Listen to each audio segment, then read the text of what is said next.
Hey guys, welcome to the channel. My name is Anu and you are watching Learn with Anu. So आज हम start करने वाले हैं light chapter का lecture number 2। Lecture number 1 में हमने discuss किया था लास्ट में that rules of concave mirror and its ray diagrams. तो इसमें हम स्टार्ट करने वाले हैं rules for making ray diagrams by convex mirror. Convex mirror के रूल्स रे डायग्राम बनाने के लिए। सो फर्स्ट रूल है a ray of light parallel to the principal axis of a convex mirror appear to diverge from the focus point। मतलब अगर कोई light ray parallel आती है प्रिंसिपल एक्सिस के तो आफ्टर स्ट्राइकिंग द मिरर वो diverge हो जाएगी और वो हमें अपीयर होगी डाइवर्ज होते हुए फोकस से। तो ये है पहला रूल। सेकेंड रूल है a ray is directed towards the focus of the convex mirror with parallel to the principal axis। मतलब कि अगर कोई लाइट रे कॉन्वेक्स मिरर की फोकस की तरफ अगर आएगी तो वो फोकस पर जाने से पहले ही रिफ्लेक्ट हो जाएगी एंड पैरेलल हो जाएगी प्रिंसिपल एक्सिस के। तो यही है हमारा सेकेंड रूल। थर्ड रूल है a ray directed towards the center of curvature reflect back on the same path। मतलब कि अगर कोई लाइट रे सेंटर ऑफ कर्वेचर की तरफ आएगी कॉन्वेक्स मिरर में तो वो सेंटर ऑफ कर्वेचर तक पहुंचने से पहले ही रिफ्लेक्ट हो जाएगी ऑन द सेम पाथ। आप इमेजिनरी रेस को ड्रॉ कर सकते हैं अपने रेफरेंस के लिए। फोर्थ रूल है a ray incident to the pole reflect with same angle। आप सपोज करिए कि एक रे आ रही है पोल की तरफ, वो एंगल आई बना रही है, रिफ्लेक्शन के बाद वो एंगल आर बनाएगी, तो ये दोनों एंगल जो होंगे वो इक्वल होंगे। तो यही है फोर्थ रूल। तो हमने कॉन्वेक्स मिरर के रूल्स को समझ लिया है। अब हम देखेंगे formation of image by convex mirror for different position of object. मतलब कि कॉन्वेक्स मिरर में इमेज का फॉर्मेशन ऑब्जेक्ट की डिफरेंट पोजीशन के अकॉर्डिंग। तो हमें इसमें टोटल 2 केसेस पढ़ने हैं। तो फर्स्ट केस है ऑब्जेक्ट एट इंफिनिटी, जब ऑब्जेक्ट इंफिनिटी पर रखा हो। तो ये है कॉन्वेक्स मिरर। तो यहाँ पर कुछ रेज आ रही हैं ऑब्जेक्ट से जो कि इंफिनिटी पर रखा हुआ है, तो ये पैरेलल रेज आ रही हैं। जब ये मिरर पर स्ट्राइक करेंगी तो ये डाइवर्ज हो जाएंगी because convex mirror is a diverging mirror, that's why. तो आपको पता है कि जो रेज प्रिंसिपल एक्सिस के पैरेलल आती हैं वो फोकस से पास करती हैं। तो यहाँ तो ये रेज तो दूर दूर जा रही हैं, तो यहाँ तो ये मीट करेंगी नहीं, तो हमें इमेजिनरी रेज के द्वारा इसको हमें फोकस पर मीट कराना पड़ेगा। तो यहाँ पर इमेज फॉर्म हो जाएगी फोकस पर। अब हम कुछ कैरेक्टरिस्टिक्स देख लेते हैं। पोजीशन क्या है? At focus. जो इमेज फॉर्म हुई है वो फोकस पर फॉर्म हुई है। Nature virtual and erect. जो भी इमेज फॉर्म हुई है वो वर्चुअल है, मतलब कि वो रेस के एक्चुअल कांटेक्ट से फॉर्म नहीं हुई है, उसको हमने फॉर्म किया है by imaginary rays. And erect है, मतलब कि जो इमेज फॉर्म हुई है वो सीधी है। एंड साइज क्या होगा इमेज का? Point size. जो इमेज फॉर्म हुई है वो पॉइंट साइज है, बहुत ही छोटी इमेज फॉर्म हुई है। सेकेंड केस है when object at between infinity and pole. जब ऑब्जेक्ट इंफिनिटी और पोल के बीच में रखा हो तो आप देख सकते हैं यहाँ पर जो ऑब्जेक्ट है वो इंफिनिटी और पोल के बीच में रखा हुआ है। तो हमें ऑब्जेक्ट से एटलीस्ट 2 रेज ड्रॉ करनी होगी इमेज फॉर्मेशन के लिए। तो हमने पहली जो रे है वो प्रिंसिपल एक्सिस के पैरेलल ड्रॉ की है, तो ये स्ट्राइक करने के बाद ये डाइवर्स हो जाएगी बिकॉज जो कॉन्वेक्स मिरर होता है वो डाइवर्जिंग मिरर होता है। तो हमने एक और रे ड्रॉ करी सेंटर ऑफ कर्वेचर की तरफ, तो ये रिफ्लेक्ट बैक हो जाएगी स्ट्राइकिंग करने के बाद। एंड यहाँ पर ये देखिए आप रिफ्लेक्टेड रेज आगे नहीं मिल रही हैं, तो हमें इनको पीछे मीट करना होगा मिरर के। तो हम इन्हें इमेजिनरी रेज से पीछे जब मीट कराएंगे तो ये यहाँ पर मीट करेंगी और यहाँ पर हमारी इमेज फॉर्म हो जाएगी। अब हम कुछ कैरेक्टरिस्टिक्स देखते हैं इमेज के। तो पोजीशन क्या है इमेज की? Between pole and focus. जो इमेज फॉर्म हुई है वो पोल और फोकस के बीच में फॉर्म हुई है। नेचर क्या है इमेज का? Virtual and erect. जो वर्चुअल का मतलब है जो इमेज फॉर्म हुई है वो रेस के एक्चुअल कांटेक्ट से नहीं फॉर्म हुई है, एंड जो इमेज फॉर्म हुई है वो सीधी फॉर्म हुई है। साइज क्या है इमेज का? Smaller than object. जो इमेज फॉर्म हुई है वो ऑब्जेक्ट से स्मॉल फॉर्म हुई है। तो अब हम एक इम्पॉर्टेंट टॉपिक के बारे में पढ़ने जा रहे हैं जो कि है न्यू कार्टेशियन साइन कन्वेंशन अगर हम न्यूमेरिकल पॉइंट ऑफ व्यू से देखें तो इस चैप्टर का सबसे इम्पोर्टेंट टॉपिक यही है, क्योंकि इसी से हमें ये पता चलेगा कि हम न्यूमेरिकल्स में जो भी वैल्यूज लेंगे तो उनमें से कौन सी पॉजिटिव होंगी और कौन सी नेगेटिव होंगी। तो सबसे पहले आपको ये बात याद रखनी है, चाहे कॉनकेव मिरर हो या कॉन्वेक्स मिरर हो, जो ऑब्जेक्ट की पोजीशन होगी वो हमेशा लेफ्ट में होगी। एंड सेकेंड बात, जो हम डिस्टेंस नापेंगे वो हम पोल से नापेंगे। एंड थर्ड चीज आपको याद रखनी है, अगर कोई लाइट रे लेफ्ट से राइट की तरफ जा रही है तो उसका जो मैग्नीट्यूड होगा वो हम पॉजिटिव में लेंगे, और अगर कोई लाइट रे राइट से लेफ्ट की तरफ जा रही है तो उसका हम मैग्नीट्यूड माइनस में लेंगे। और अगर इमेज या ऑब्जेक्ट प्रिंसिपल एक्सिस के ऊपर है तो उसका हम मैग्नीट्यूड पॉजिटिव में लेंगे। अगर इमेज या ऑब्जेक्ट प्रिंसिपल एक्सिस के नीचे है तो उसका हम मैग्नीट्यूड माइनस में लेंगे। तो आपको ये चीजें याद रखनी है न्यूमेरिकल्स करने के लिए। तो अब हम एक इम्पॉर्टेंट टर्म के बारे में पढ़ने वाले हैं जो कि है mirrors formula. It is basically relation between image distance, object distance and focal length. ये बेसिकली एक रिलेशन होता है इमेज डिस्टेंस, ऑब्जेक्ट डिस्टेंस और फोकल लेंथ के बीच में।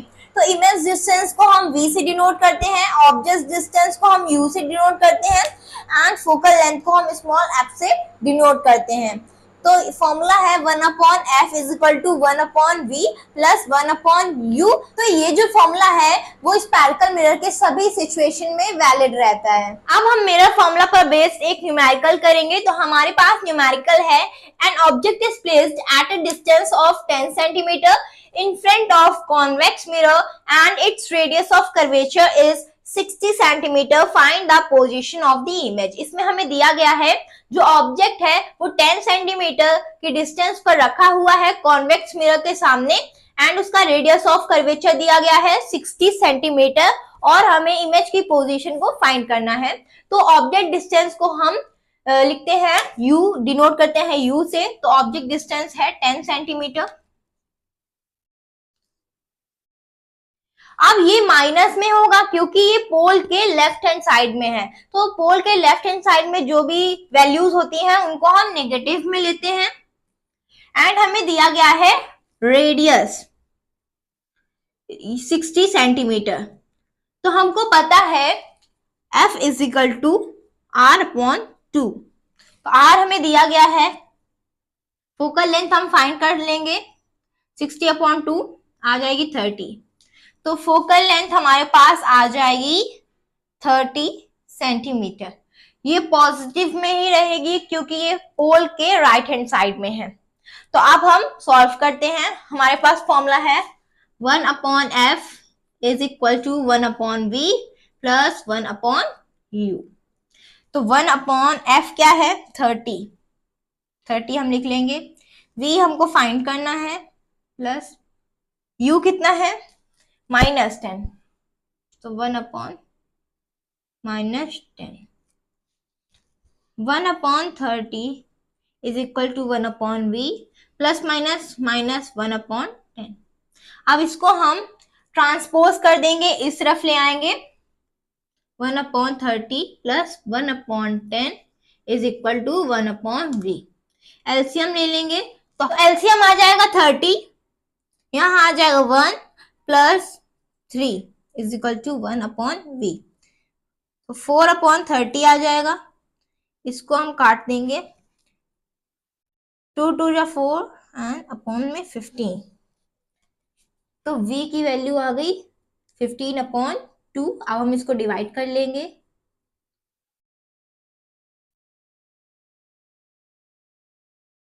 तो हमारे पास इमेज की डिस्टेंस आ गई है 7.5 सेंटीमीटर।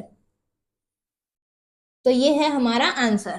तो अब हम पढ़ेंगे मैग्निफिकेशन ऑफ स्फेरिकल मिरर। तो मैग्निफिकेशन क्या होता है? It is the ratio of height of image to the height of object. ये रेशियो होता है इमेज की हाइट का और ऑब्जेक्ट की हाइट का।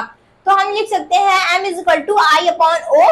इमेज की हाइट जो होती है उसको हम I से डिनोट करते हैं एंड ऑब्जेक्ट की हाइट को हम O से डिनोट करते हैं। ठीक है, तो इसका एक ये फॉर्मूला हो जाता है एंड इसका एक और फॉर्मूला होता है, that is m is equal to -v/u।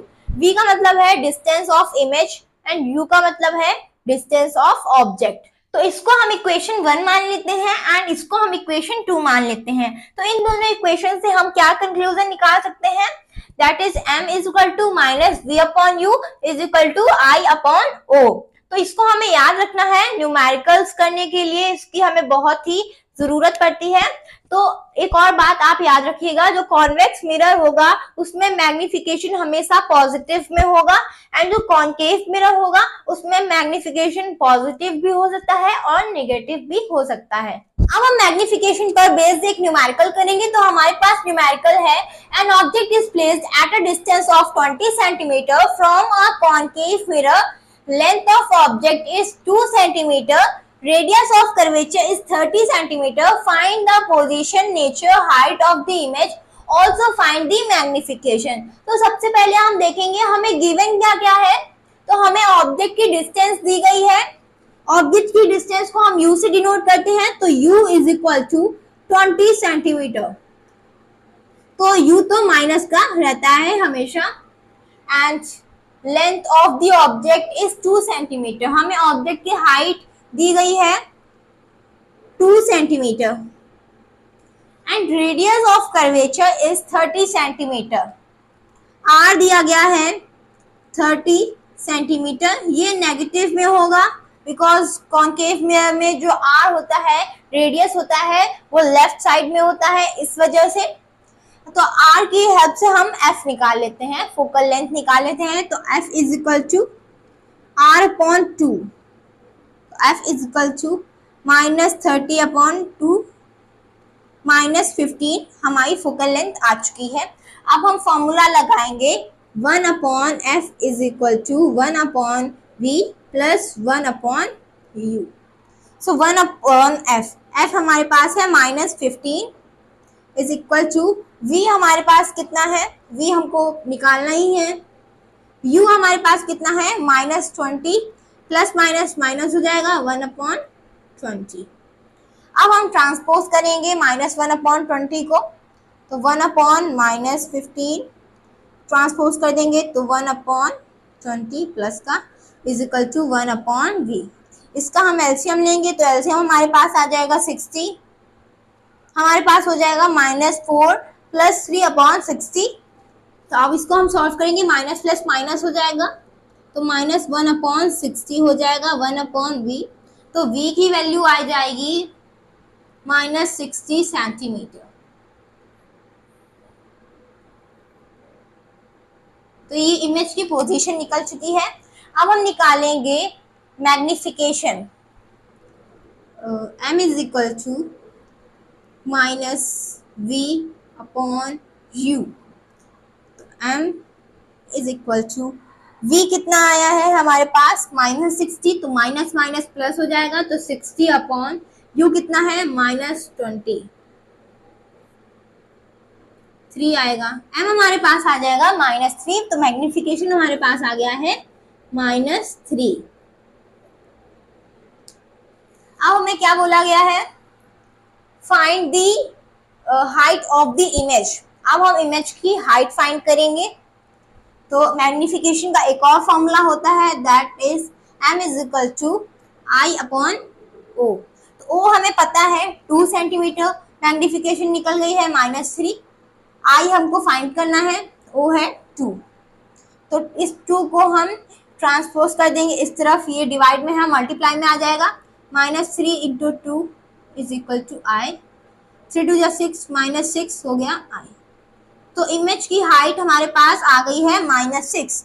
तो हमने फाइंड कर लिया इमेज की हाइट, मैग्निफिकेशन भी फाइंड कर लिया है। अब हमें नेचर फाइंड करना है। तो मैग्निफिकेशन से ही अब हम नेचर भी निकाल लेंगे। अगर मैग्निफिकेशन की जो वैल्यू आई है अगर वो निगेटिव में है तो जो इमेज होगी वो रियल और इन्वर्टेड होगी। सो नेचर क्या है, रियल एंड इन्वर्टेड। अगर मैग्निफिकेशन की वैल्यू 1 से बड़ी है तो इमेज जो होगी वो लार्जर देन ऑब्जेक्ट फॉर्म होगी। सो लार्जर देन ऑब्जेक्ट।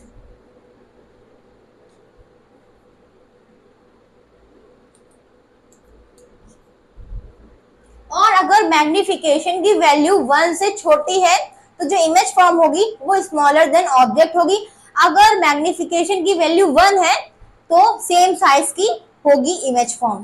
तो अब हम समझेंगे इस चैप्टर के सेकंड पार्ट को, जो कि है रिफ्रैक्शन ऑफ लाइट। ये क्या होता है?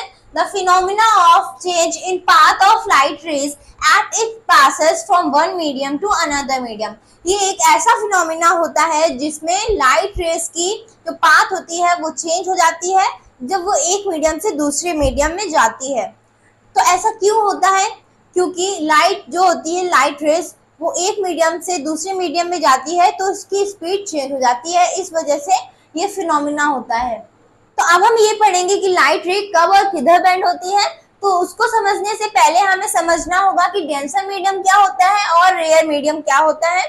तो रेयर मीडियम क्या होता है? Those medium in which light speed is fast. ऐसा मीडियम जिसमें कि लाइट स्पीड फास्ट हो तो उसको हम बोलेंगे रेयर मीडियम। डेंसर मीडियम क्या होता है? Those medium in which light speed is slow. मतलब कि ऐसा मीडियम जिसमें कि लाइट की स्पीड स्लो हो तो उसको हम बोलेंगे डेंसर मीडियम। तो अब हम देखेंगे जब लाइट रे रेयर से डेंसर मीडियम में जाती है तब क्या होता है। जब लाइट रे रेयर से डेंसर मीडियम की तरफ जाती है तो वो टुवर्ड्स द नॉर्मल बेंड हो जाती है एंड जो एंगल आई होता है वो बड़ा होता है एंगल आर से। अब हम देखते हैं जब लाइट रे डेंसर से रेयर में जाती है तब क्या होता है। जब लाइट रे डेंसर से रेयर की तरफ जाती है तो वो अवे द नॉर्मल बेंड हो जाती है, मतलब कि नॉर्मल से दूर बेंड हो जाती है और जो एंगल आई होता है वो छोटा होता है एंगल आर से। और एक और बात आपको याद रखनी है, जो लाइट की स्पीड होती है वो सबसे ज्यादा फास्ट होती है वैक्यूम में, जो कि होती है 3 × 10⁸ मीटर पर सेकेंड, और बाकी मीडियम्स में इससे कम लाइट की स्पीड होती है। तो अब हम कुछ एग्जांपल्स देखेंगे रिफ्रैक्शन के। तो फर्स्ट एग्जांपल है the bottom of swimming pool appears higher. मतलब कि जो स्विमिंग पूल का तल होता है वो हमें एक्चुअल से थोड़ा ऊपर दिखाई देता है। ऐसा इसलिए होता है क्योंकि जो लाइट रे है वो एयर से वाटर में जाती है। हम कह सकते हैं कि जो लाइट रे है वो रेयर से डेंसर में जाती है। तो जब लाइट रे रेयर से डेंसर में जाती है तो वो टुवर्ड्स द नॉर्मल बेंड हो जाती है। इस वजह से जो स्विमिंग पूल का तल है, बॉटम है, वो हमें एक्चुअल से थोड़ा ऊपर दिखाई देता है।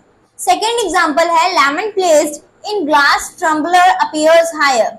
मतलब कि जब हम कांच के ग्लास में लेमन को रखते हैं तो लाइट का मीडियम चेंज होने के कारण साइड से देखने पर हमें लेमन बड़ा दिखाई पड़ता है।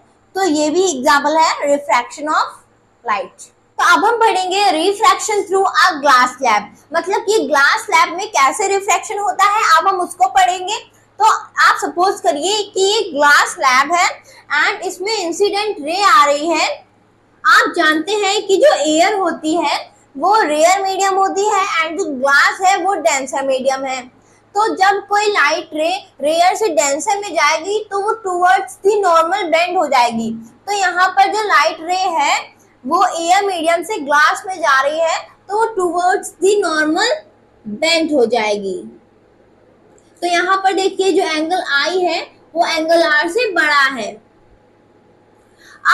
अब क्या है, जो लाइट रे है अब वो ग्लास मीडियम से एयर मीडियम में जाएगी।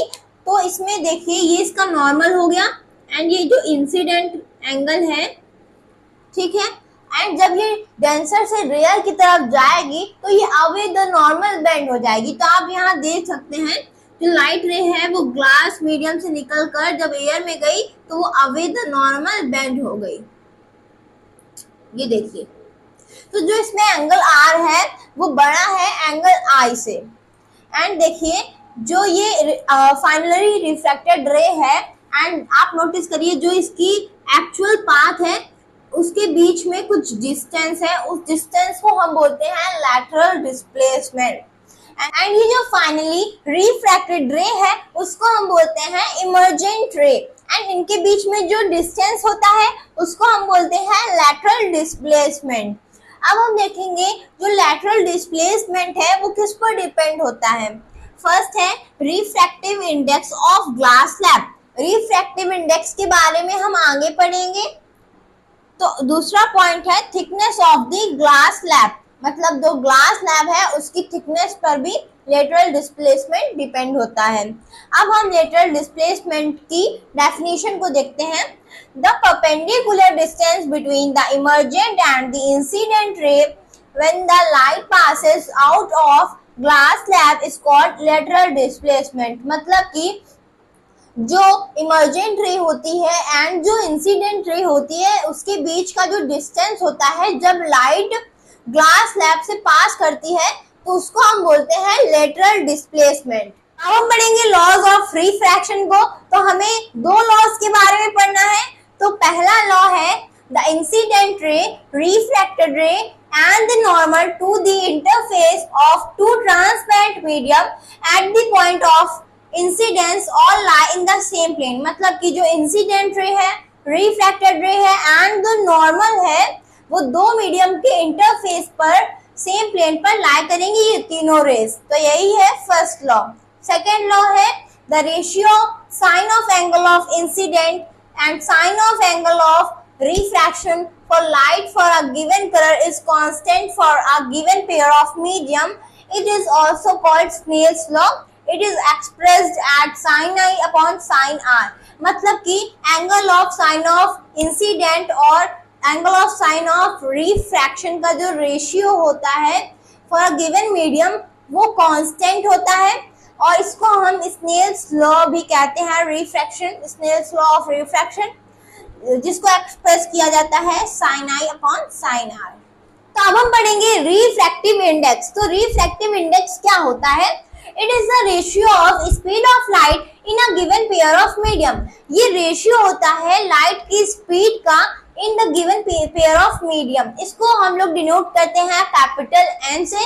तो हम लिख सकते हैं n is equal to velocity of light in medium 1 upon velocity of light in medium 2।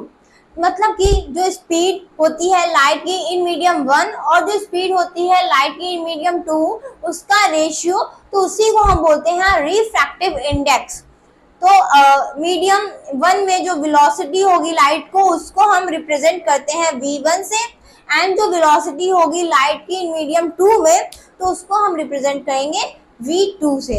अगर कहीं पे लिखा है 1 and 2 is equal to m2 upon m1 तो इसका मतलब है कि सेकेंड मीडियम का refractive index with respect of first medium. तो अब हम समझेंगे कि एब्सोल्यूट रिफ्रैक्टिव इंडेक्स क्या होता है। It is the refractive index of a medium with respect to air और वैक्यूम। ये किसी भी मीडियम का रिफ्रैक्टिव इंडेक्स होता है with respect to air and vacuum. इसको हम लिख सकते हैं n is equal to c upon v।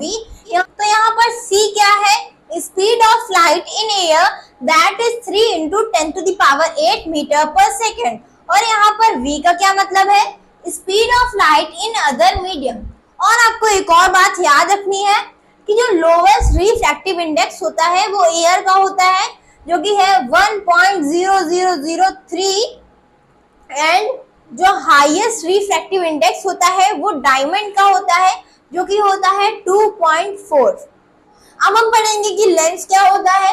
It is a transparent medium bounded by two surface और ऑफ विच वन और बोथ सरफेस आर स्फेरिकल। जो लेंस होता है वो एक ट्रांसपेरेंट मीडियम होता है जो कि दो सरफेसेस से घिरा होता है और उसमें एक या दोनों सरफेसेस स्फेरिकल हो सकते हैं। तो जो लेंस होता है वो टू टाइप्स का होता है, that is convex lens and concave lens. अब हम ये समझते हैं कि हम कैसे पहचानेंगे कि कोई भी लेंस कॉन्वेक्स है या कॉनकेव है। तो अब हम कुछ प्रॉपर्टीज देखेंगे इन दोनों लेंसेज की। तो सबसे पहले हम समझेंगे कॉन्वेक्स लेंस के बारे में। तो कॉन्वेक्स लेंस जो होते हैं वो कॉर्नर से थिन होते हैं, मतलब कि पतले होते हैं, एंड सेंटर से वो थिक होते हैं, मतलब चौड़े होते हैं, एंड दे कन्वर्जेस लाइट रे। जो लाइट रे उनके ऊपर इंसिडेंट होती है तो वो उनको कन्वर्ज कर देते हैं, इस वजह से इनको कन्वर्जिंग लेंस भी कहा जाता है। अब हम समझेंगे कॉनकेव लेंस के बारे में। थिक एट कॉर्नर्स, मतलब कि जो कॉनकेव लेंस होते हैं वो कॉर्नर से चौड़े होते हैं, and thin at centres, and centre में वो पतले होते हैं। डाइवर्जेस लाइट रे, और जो भी लाइट रे इनके ऊपर इंसिडेंट होती है और तो वो इसको डाइवर्स कर देते हैं लाइट रेस को, तो इसकी वजह से इसको डाइवर्जिंग लेंस भी कहा जाता है। तो अब हम लेंस से रिलेटेड कुछ इंपॉर्टेंट टर्म्स को समझेंगे। तो सबसे पहले हम समझेंगे कि ऑप्टिकल सेंटर क्या होता है। It is the centre point of the lens light rays passes without any deflection. ये सेंटर पॉइंट होता है लेंस का, जिसको कि हम कैपिटल ओ से रिप्रेजेंट करते हैं, एंड इस पर जो भी लाइट रे इंसिडेंट होती है वो बिना किसी डिफ्लेक्शन के पास होती हैं। And second is centre of curvature.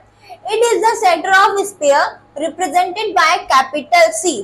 ये सेंटर होता है स्फीयर का जिसका लेंस पार्ट होता है, एंड इसको डिनोट हम लोग करते हैं कैपिटल सी से। जो कॉन्वेक्स लेंस होता है और कॉनकेव लेंस होता है तो वो दो स्फीयर के पार्ट से बना होता है, तो इसमें दो कर्व सरफेस होते हैं, तो इस वजह से इसके दो सेंटर ऑफ कर्वेचर होते हैं। And third is radius of curvature. It is the two imaginary radius of sphere of which the lens is a part. मतलब कि ये दो इमेजिनरी स्फीयर के रेडियस होते हैं जिसका लेंस पार्ट होता है।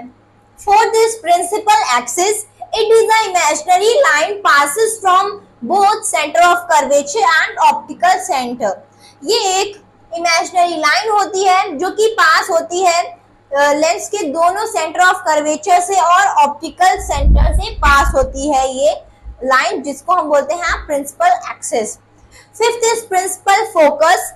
तो प्रिंसिपल फोकस 2 होते हैं, F1 एंड F2। तो इन दोनों को हम एक एक करके समझते हैं।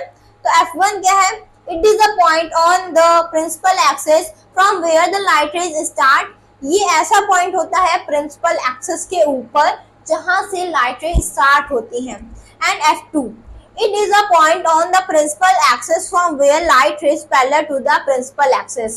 ये ऐसा पॉइंट होता है प्रिंसिपल एक्सिस के ऊपर जहां पर लाइट रेज प्रिंसिपल एक्सिस के पैरेलल होती हैं।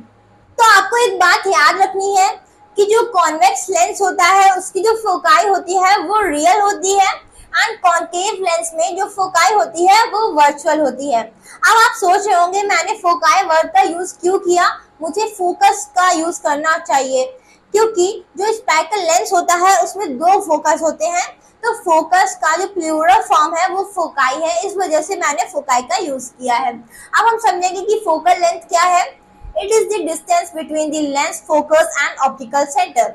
मतलब कि ये डिस्टेंस होती है लेंस के फोकस और ऑप्टिकल सेंटर के बीच की डिस्टेंस होती है। तो अब हम समझेंगे लास्ट पॉइंट को, दैट इज अपर्चर। तो अपर्चर क्या होता है? It is the effective diameter of the spherical lens circular outline. ये जो लेंस है उसके सर्कुलर आउटलाइन का इफेक्टिव डायमीटर होता है, उसको हम बोलते हैं अपर्चर। तो अब हम पढ़ेंगे rules for image formation by convex lens. मतलब कि कॉन्वेक्स लेंस के द्वारा इमेज फॉर्मेशन के कुछ रूल्स को अब हम पढ़ने वाले हैं। तो पहला रूल है, the ray of light parallel to the principal axis of a convex lens always pass through the focus of the other side of the convex lens. मतलब कि अगर कोई लाइट रे पैरेलल आती है प्रिंसिपल एक्सिस के convex lens में, तो वो स्ट्राइकिंग के बाद हमेशा दूसरे साइड के फोकस से पास हो जाएगी। जैसे कि आप सपोज करिए कि एक लाइट रे है जो कि पैरेलल आ रही है कॉन्वेक्स लेंस में, तो जब ये स्ट्राइक करेगी तो ये दूसरे फोकस से पास हो जाएगी। तो ये है हमारा पहला रूल। दूसरा रूल है, a ray of light passing through the focus will emerge parallel to the principal axis after refraction।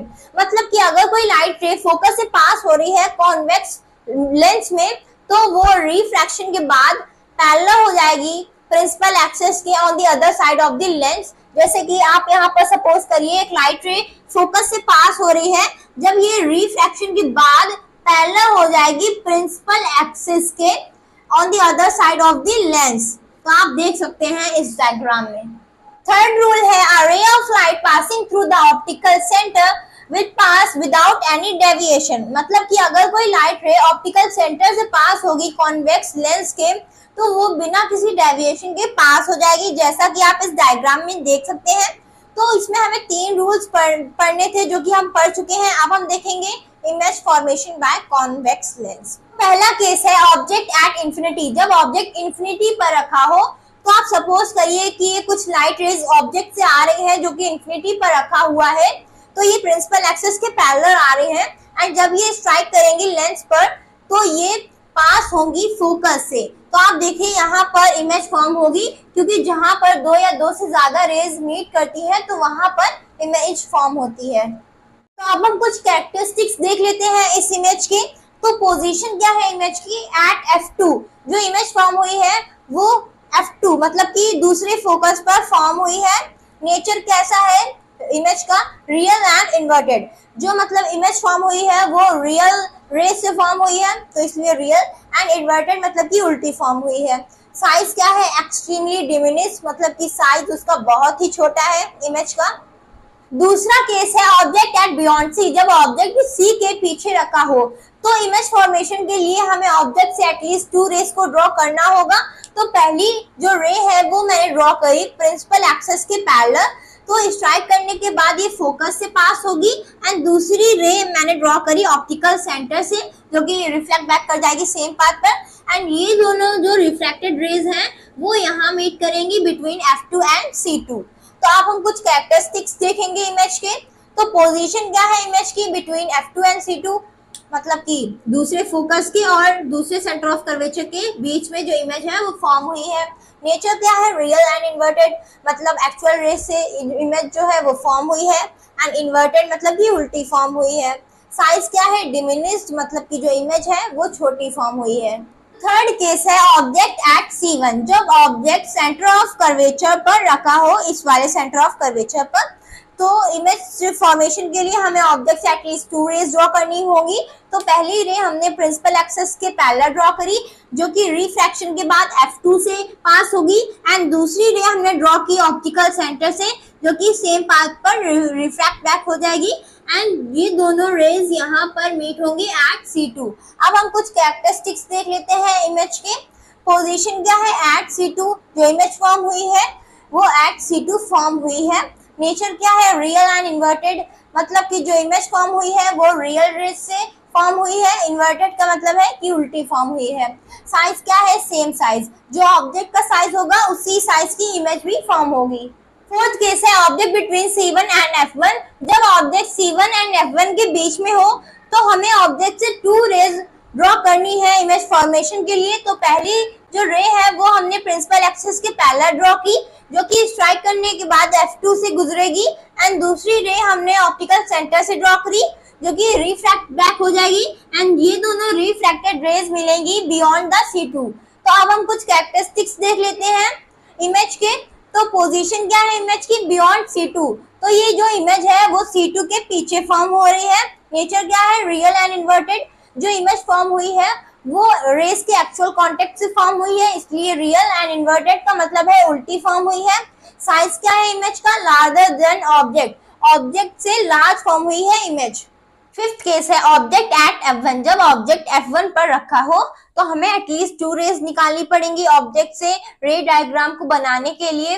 तो हमने पहली जो रे है वो प्रिंसिपल एक्सिस के पैरेलल ड्रॉ कर दी, जो कि स्ट्राइक करने के बाद फोकस से पास होगी। एंड दूसरी रे हमने ऑप्टिकल सेंटर से ड्रॉ की। ठीक है, तो आप देख सकते हैं ये दोनों जो रेज है वो पैरेलल जा रही है, ये कभी मीट करेंगी नहीं। तो ऐसे में जो इमेज के कैरेक्टर्स होंगे वो क्या होंगे, चलिए देखते हैं। तो पोजीशन होगी एट इंफिनिटी। जो इमेज की फॉर्मेशन होगी, इमेज की पोजीशन होगी जो वो एट इंफिनिटी पर होगी। एंड नेचर क्या होगा, रियल एंड इन्वर्टेड। जो इमेज फॉर्म हुई है वो एक्चुअल कांटेक्ट से फॉर्म हुई है रेस के, तो इस वजह से रियल एंड इन्वर्टेड मतलब कि उल्टी फॉर्म हुई है। साइज क्या है, हाईली मैग्नीफाइड। जो इमेज फॉर्म हुई है वो बहुत ज्यादा लार्ज होगी ऑब्जेक्ट से। लास्ट केस है object between F1 and lens. जब ऑब्जेक्ट F1 और लेंस के बीच में रखा हुआ है तो हमें इमेज ड्रॉ करने के लिए एटलीस्ट 2 रेज को ड्रॉ करना होगा। तो पहली रे हमने प्रिंसिपल एक्सिस के पैरेलल ड्रॉ की, जो कि स्ट्राइक करने के बाद फोकस से पास होगी। एंड दूसरी रे हमने ऑप्टिकल सेंटर से पास की। अब आप देख सकते हैं ये दोनों जो रेज हैं वो आगे मिल नहीं रही हैं, उनका डिस्टेंस बढ़ता जा रहा है। तो हमें इसको ऑब्जेक्ट के पीछे मिलानी होंगी। जब हम इनको पीछे मिलाएंगे तो ये यहाँ पर मिलेंगी। अब हम कुछ कैरेक्टरिस्टिक्स देख लेते हैं इमेज के। तो पोजीशन क्या है इमेज की, बिहाइंड द ऑब्जेक्ट। जो इमेज फॉर्म हुई है वो ऑब्जेक्ट के पीछे फॉर्म हुई है।